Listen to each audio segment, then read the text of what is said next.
নমস্কার, আগমনীর ক্লাসরুমে আপনাদের স্বাগত জানাই।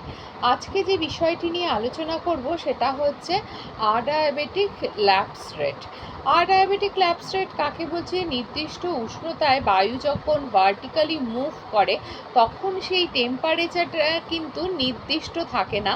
সময়ের সঙ্গে সঙ্গে অর্থাৎ ভার্টিক্যালি যখন মুভ করে তখন সেই টেম্পারেচারের টা কিন্তু বদলে গিয়ে হয় ঠান্ডা হয়ে যায়, বা শীতলতম হয়ে যায়, বা হয়তো উষ্ণতম হয়ে যায়।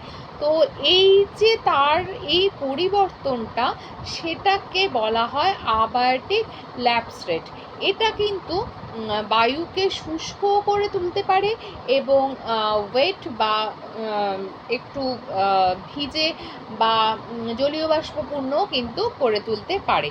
তো এটাকে দুভাগে ভাগ করা যেতে পারে। একটা হচ্ছে ড্রাই আডায়াবেটিক ল্যাপস রেট, আর একটা হচ্ছে ওয়েট আডায়াবেটিক ল্যাপস রেট। ড্রাই নামটা থেকেই আমরা বুঝতে পারছি যে এখানে বায়ু শীতল হয়ে যাচ্ছে এবং যতদূর পর্যন্ত সম্ভব তার এই শীতলতাটা বজায় থাকে এবং এই বায়ুতে জলীয় বাষ্পের পরিমাণ খুব কম থাকে এবং এই বায়ুটি অত্যন্ত শুষ্ক ধরনের হয়।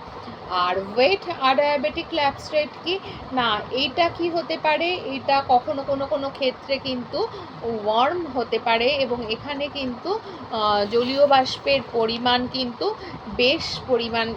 বেশি থাকে এবং এখানে দেখা গেছে যে বহু ক্ষেত্রেই কিন্তু ইভাপোরেশনের জন্যই কিন্তু এই বিষয়টি ঘটে থাকে।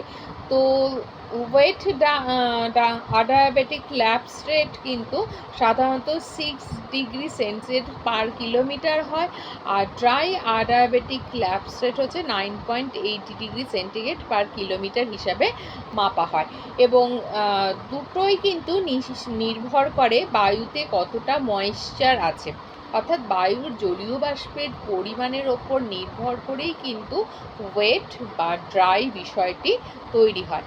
তো আজকের এই বিষয়টা যদি আপনাদের ভালো লেগে থাকে, লাইক কমেন্ট শেয়ার করবেন, আর নতুনরা অবশ্যই সাবস্ক্রাইব করে দেখবেন এবং পাশে বেল আইকনটি অবশ্যই প্রেস করে রাখবেন। তো চলুন, ভালো থাকুন, সুস্থ থাকুন, সচেতনভাবে জীবনযাপন করুন। নমস্কার।